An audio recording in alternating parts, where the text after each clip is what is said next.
Assalamualaikum warahmatullahi wabarakatuh. Saya Estika Wirawati, calon guru penggerak Angkatan 10 Kabupaten Cilacap. Dalam hal ini saya akan melaksanakan wawancara tentang pengambilan keputusan kepada Kepala SMP Negeri 2 Sampang, yaitu Ibu Fatoma. Assalamualaikum Ibu. Apa kabar Ibu? Alhamdulillah baik, sehat. Alhamdulillah sehat Ibu.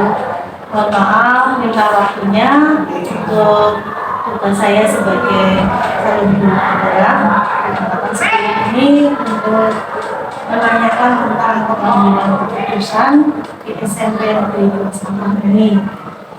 Adapun pertanyaan-pertanyaan nanti tentang kondisi di sekolah SMP Negeri 2 Sampang Ibu. Selama ini bagaimana Ibu mengidentifikasi tentang kasus-kasus yang merupakan etika atau rujukan moral? Ya, terima kasih Presiden. Selama ini untuk menangani kasus-kasus dilematika atau juga pada saat mengidentifikasi itu saya mendengarkan masukan-masukan juga perspektif dari berbagai pihak, biasanya dari siswa, dari guru, juga dari orang tua.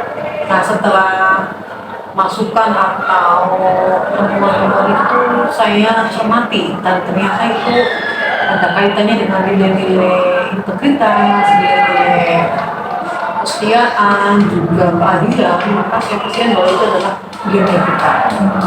Jadi seperti kasus bullying, kasus bullying pernah juga terjadi di sekolah kita yang melibatkan anak yang normal dengan anak yang berkebutuhan khusus. Contohnya dulu di kelas 8F, jadi anak cowok itu membuli anak cewek yang namanya Hansa. Hansa Safira itu ya. Jadi yang khusus ya. Saya perlu menimbang antara mendisiplinkan anak itu dan memastikan korban mendapatkan dukungan yang diperlukan. Seperti itu.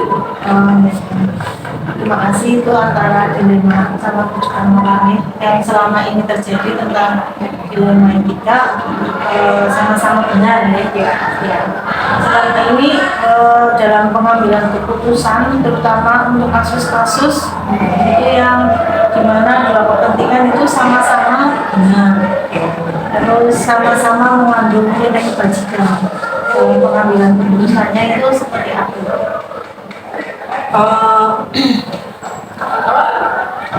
Pada saat mengambil keputusan sama-sama benar, maka saya mengumpulkan informasi sebanyak mungkin dari berbagai pihak. Karena apa?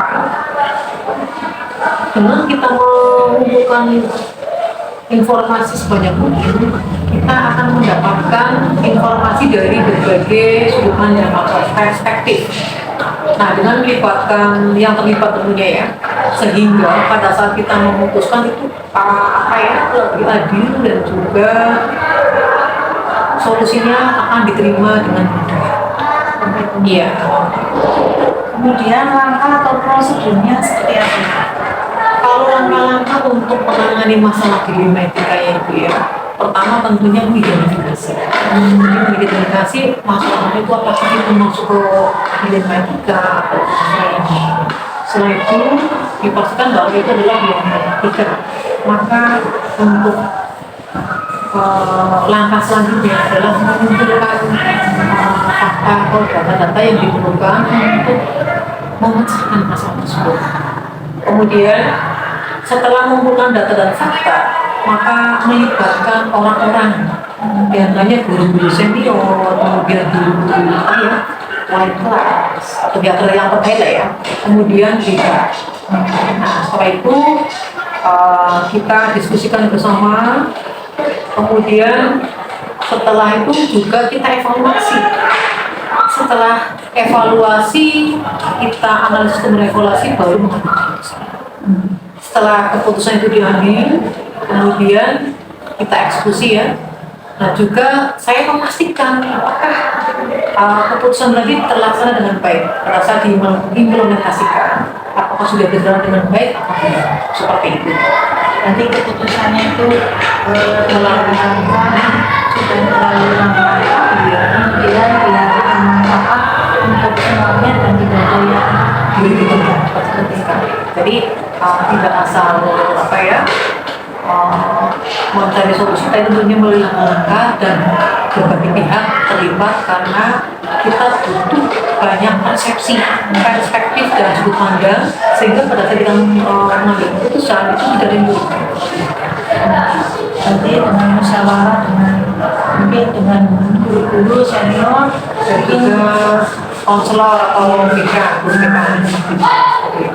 nih. Terus selanjutnya Ibu untuk efektivitas dalam keputusan itu seperti apa? Apa saja yang selama Agar kita mengambil keputusan efektif, bisa efektif hasilnya, maka kita harus terbuka dalam berkomunikasi, juga pendekatan kolaboratif. Setelah keputusan diambil, melibatkan berbagai tadi ya diskusi karena dengan melibatkan berbagai pihak yang terlibat tadi ya kan tadi apa ya, komunikasi dan terbuka, jadi tidak usah menutup-nutupi, terbuka saja, juga kerjasama. Betul sekali, dengan kita kerjasama kemudian apa adanya, maka akan lebih mudah untuk mencari solusinya. Nah, di samping itu juga kita harus memperhatikan nilai-nilai pendidikan itu sendiri Bu. Jadi kita harus memperhatikan visi dan misi sekolah kita, tentunya untuk pencapaian mencapai agar siswa kita itu menjadi siswa yang apa ya, yang cerdas, yang berkarakter, atau tujuan muaranya dari yang kita bahas ini adalah tentunya untuk kepentingan siswa itu sendiri. terus kemudian pasti dalam pengambilan keputusan tersebut mungkin ada tantangan ya Bu. Jadi mungkin ada yang setuju, ada yang tidak, dan mungkin ada berbagai tantangan lah dalam pengambilan keputusan. Kalau tantangan yang selama ini menurut saya itu ada beberapa atau ada banyak gitu. Yang pertama itu tantangan yang berasal dari luar, yaitu dari orang tua siswa yang kadang apa ya mau semuanya mereka gitu. Padahal masalah yang ada di sekolah itu kompleks. Jadi mereka maunya yang menurut pandangan mereka, padahal kan di sini ada banyak hal yang harus diperhatikan seperti itu. Selain itu juga tantangan mengenai waktu dan biaya tersebut. Dan yang di sini yang juga merupakan tantangan untuk saya adalah rasa pekin, rasa pekin, rasa sungkan gitu. Itu juga merupakan tantangan untuk saya. Jadi dalam pengambilan keputusan memang harus mempertimbangkan banyak hal. Iya, jadi nanti Jadi ada omongan orang tua, kemudian juga waktu yang kayak terbatas, juga kebatasan sumber dana kita juga. Dan yang di sini juga menurut saya juga merupakan tantangan adalah untuk mengatasi pekewu gitu. Pekewu yang rasa tidak enak gitu. karena mungkin sama-sama benar. Nah, ya betul. Jadi yang dipertimbangkan banyak hal. Iya. Kemudian mungkin misalkan ada kasus-kasus tertentu, terus cara penyelesaiannya atau jadwal penyelesaiannya itu seperti apa? Kalau ada kasus yang terjadi di sekolahan, saya sebisa mungkin segera diatasi biar tidak jadi beban pikiran. Numpuk dan menumpuk betul. Jadi kita segera atasi, kemudian tapi juga tidak tergesa-gesa, tentunya dengan prinsip hati-hati. Nah, kita lihat dulu kasusnya seperti apa. Seandainya kasusnya itu ringan, maka langsung diatasi. Nah, apabila kasusnya kok apa ya, memerlukan waktu, maka kita tetap menjadwalkan untuk yang terinvestigasi, kemudian langkah selanjutnya. Kalau untuk kasus yang serius, saya kira untuk waktu yang diperlukan sekitar 2 mingguan. Mungkin kadang ada yang membutuhkan bukti seperti itu mungkin. Iya, jadi pengadilan betul keputusan. sekali. Jadi kita tidak tergesa-gesa, tapi kasusnya itu juga apa ya, untuk waktu-waktu kita cermati dulu. Ya paling tidak 2 minggu insya Allah cukup untuk menangani kasus ini yang serius. Seperti itu berarti kita butuh dukungan dari data-data baru itu mengambil keputusan seperti itu. Jadi keputusan yang diambil adalah keputusan yang terbaik. Ya. Terus faktor pendukung dalam pengambilan keputusan yang ibu ambil itu dukungannya dari apa? Kalau dukungan tentunya dari Bapak Ibu guru ya, dari Bapak Ibu guru karena kita adalah ibu sekolahan, jadi faktor pendukung adalah masukan dari Ibu guru, kemudian Pak Konselor, kemudian juga dengan pihak-pihak yang terlibat. Kalau misalnya kasus-kasus seperti bullying, kemudian kasus yang seandainya mau menjerumuskan kriminal, tentunya dengan pihak-pihak seperti polisi dan seperti itu untuk mendukung kita sesuai pada saat memberikan keputusan atau kita mencari keputusan dan solusinya, maka akan mudah karena kita melibatkan lebih banyak. Itu dari apa yang sudah ibu ungkapkan dalam pengambilan keputusan, mungkin ada salah satu kasus yang di sekolah yang merupakan sangat-sangat dilema etika itu yang terjadi di sini yang mungkin ibu tangani, mungkin bisa diceritakan misalkan kasus tentang siswa Kasus di sini sih banyak ya. Sekolah itu pasti ada kasusnya. Di antaranya kalau kasus yang seperti itu ada guru yang telah sekolahan, kemudian juga di sekolah kita ada itu ya yang guru itu suka melakukan sampah. Kemudian ya kalau siswa itu yang membuat gaduh sekolahan dan membuli, seperti kasus anak pindahan dari sekolah itu pindah dan ternyata membuat ulah ternyata itu berdampak luas dan itu membahayakan anak itu sendiri juga pihak sekolahan.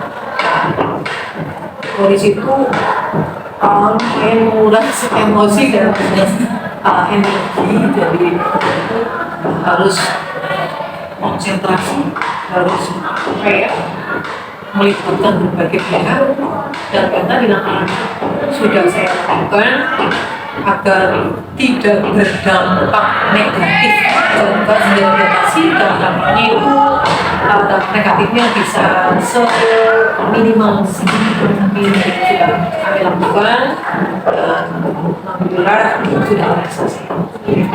Berarti itu pengambilan keputusan yang sangat sulit itu. Berarti harus masa depan anak itu sendiri dan juga masa depan komunitas di sekolah juga harus tetap dijaga.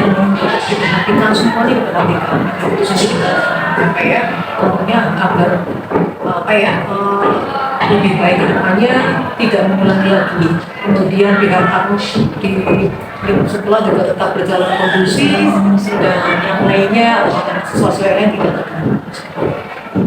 Terima kasih. Berarti ini ibu sudah sangat bijaksana dalam pengambilan keputusan. Semoga keputusan yang diambil selalu bijaksana. Amin. Terima kasih. Ini saya sudah belajar tentang bagaimana cara mengambil keputusan yang baik agar bisa bermanfaat untuk semua orang dan mencapai hasil yang maksimal seperti itu, Ibu. Terima kasih atas wawasan dari Ibu. Mudah-mudahan kedepannya saya juga bisa belajar dari Ibu dalam pengambilan keputusan.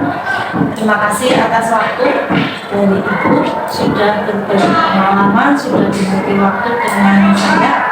Ya, ucapkan terima kasih. Sama-sama bertiga sukses untuk pendidikan tingkat CPP ini, semoga bisa semakin sukses. Amin. Terima kasih Bu. Matur nuwun. Saya mau melanjutkan ke berikutnya.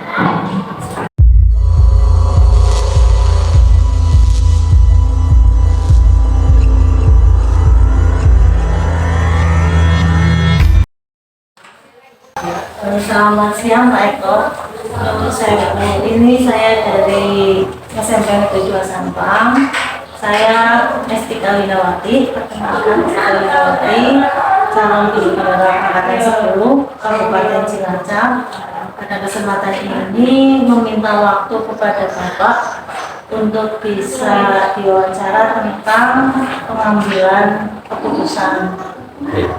Saya Bapak ada waktu ya? Siap. Saya ingin belajar tentang cara pengambilan keputusan di SD Negeri Ketinggian 03. Ini ada beberapa yang mau saya tanyakan Bapak mengenai cara pengambilan keputusan di SD 3 Ketinggian. Salah satunya yaitu selama Bapak di SD Negeri 3 Ketinggian, bagaimana Bapak cara mengidentifikasi apakah kasus-kasus yang terjadi itu merupakan kasus dilema etika atau bujukan moral, seperti itu Bapak.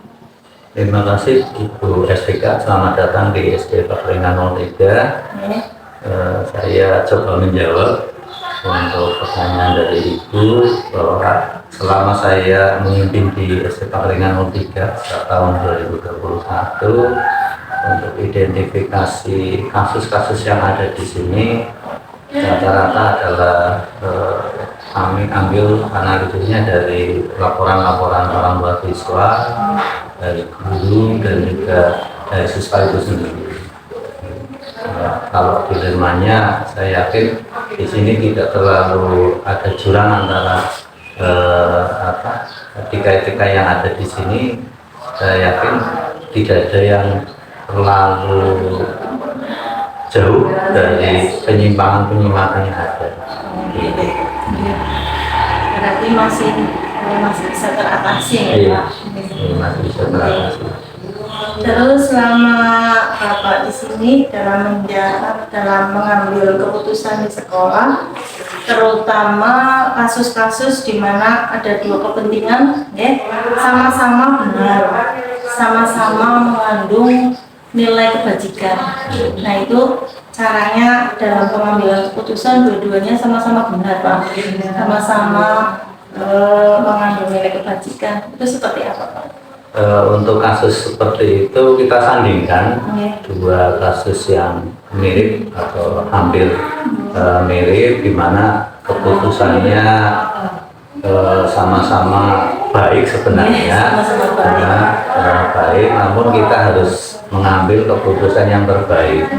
Sehingga saya sebagai kepala sekolah, saya di sini adalah sebagai manajer ya, di sini saya harus betul-betul tidak sampai menyakiti salah satu pihak, terutama adalah orang tua siswa itu yang kita layani, karena kita kan pelayanan itu adalah siswa dan orang tua siswa di sini. Sehingga dari dua kasus yang sama itu saya ambil kebijakan di mana yang paling diterima oleh masyarakat atau wali murid atau orang tua, sehingga guru yang benar-benar ada pelayan, saya yakin juga setuju dengan keputusan tersebut. Karena yang paling kita ambil adalah yang paling menguntungkan bagi siswa dan orang tua. Berarti tidak ada yang dirugikan. Tidak ada yang dirugikan. Berarti semua keputusan diambil secara matang ya. Terus kemudian supaya bisa seperti itu ya, langkah-langkah atau prosedur yang Bapak gunakan seperti apa Pak?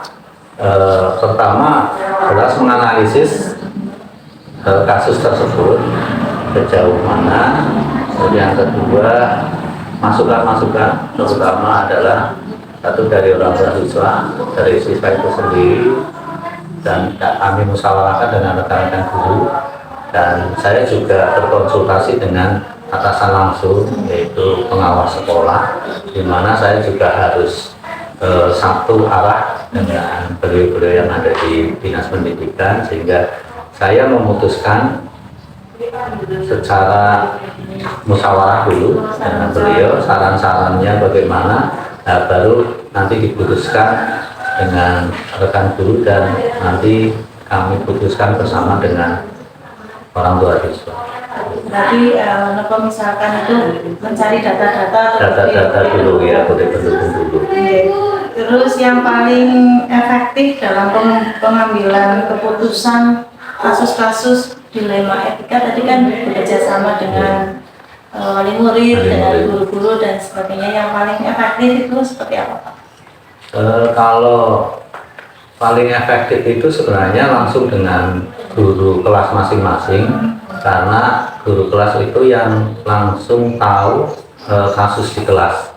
Sehingga rata-rata kalau di SD itu kasusnya adalah anak dengan anak, di mana mereka bersinggungan tapi sebenarnya hanya mencari jati diri gitu. Rata-rata seperti itu, jadi tidak sampai pada hal-hal yang negatif sebenarnya gitu, sehingga anak perlu perhatian saja gitu. Perlu perhatian lebih dari itu, sehingga kadang ada anak yang lebih pintar dia iri karena dia nilainya lebih rendah atau tidak ikut suatu kegiatan. Kenapa saya tidak ikut? Hanya seperti itu, hanya bersaing di dalam perhatian guru, sehingga yang lebih efektif adalah dengan rekan-rekan guru yang ada di kelas. Berarti semuanya dirangkul sama guru tersebut, terus lebih paham yang di guru kelas tersebut. Di guru kelas tersebut. Terus mungkin dalam pengambilan keputusan, misalkan siswa memutuskan apa, yaitu mungkin di antara guru atau apa kan ada beda pendapat dan sebagainya. Nah, yang merupakan tantangan, kadang-kadang kan tidak semuanya sepaham ya. Tantangan dalam kasus-kasus dilema etika mungkin cara penyelesaiannya, tantangan-tantangan dalam penyelesaian dilema etika seperti apa, Pak?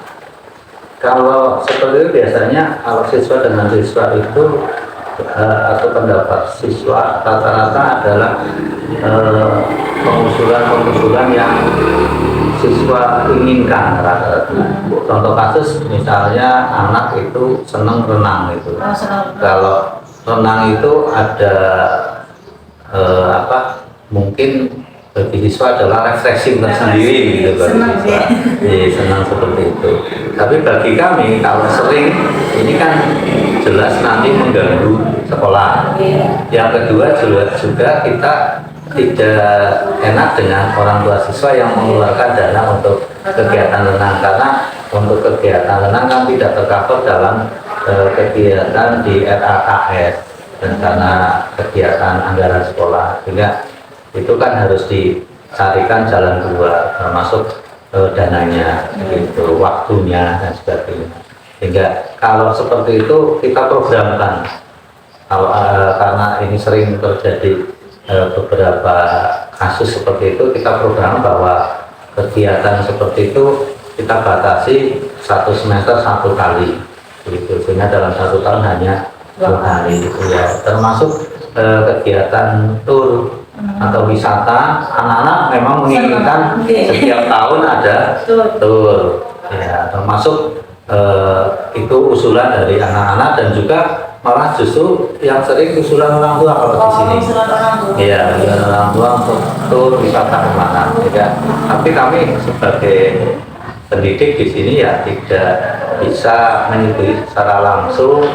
Saya juga harus berkoordinasi juga ke dinas apakah diperbolehkan atau tidak. Nah, untuk saat ini memang kan kemarin ada himbauan-himbauan bahwa tur itu tidak jauh gitu. Sehingga nanti juga kami untuk memutuskan tetap harus bermusyawarah dengan wali murid, karena anak-anak kita adalah anak-anak yang masih belum dewasa dalam berpikir, sehingga kalau ada usulan ya tetap kami tampung, tapi kami musyawarahkan dan nanti juga dapatkan dengan komite sekolah dan juga nanti sampai kepada wali murid. Keputusannya adalah bersama. Berarti dirangkul semuanya ya Pak? Harus seperti itu, karena ini namanya tanggung jawab sekolah kan tidak hanya oleh guru sekolah, tapi juga oleh masyarakat.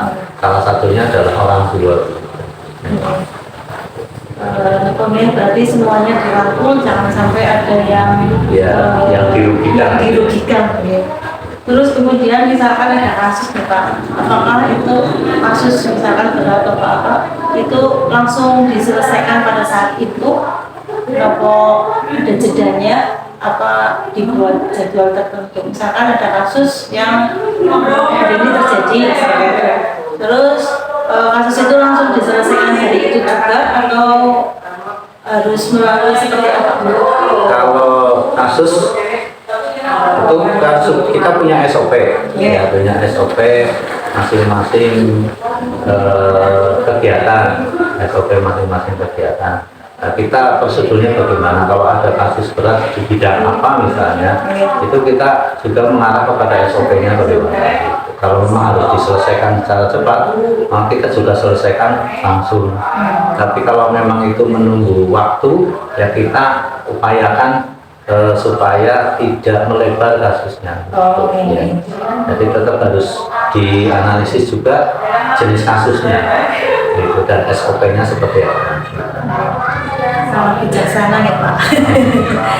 Kemudian faktor-faktor yang selama ini mempermudah atau membantu dalam pengambilan keputusan itu faktor apa saja Pak dalam kasus Untuk dilema etika sebenarnya komunikasi yang mempermudah. Komunikasi dua arah, baik itu dengan rekan guru, baik itu dengan siswa maupun dengan komite sekolah, dalam hal ini adalah wali murid.